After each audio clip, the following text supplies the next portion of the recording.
All right, guys, we're back with another technical question. I'll be going through the question, the answer, and I'm hoping, just like me, you stay a little bit crazy to get that answer all the way through.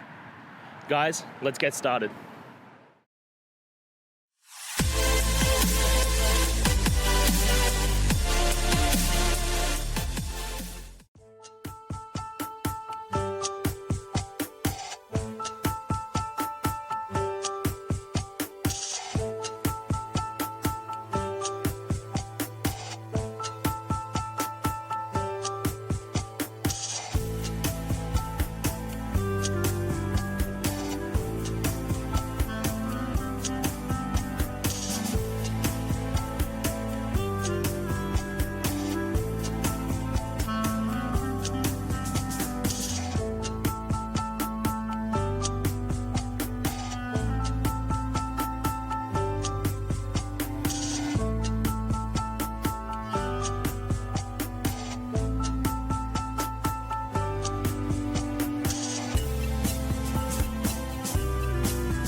And that's it.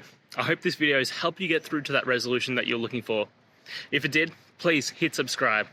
And until next time you need technical help, I hope you have a good one. Cheers.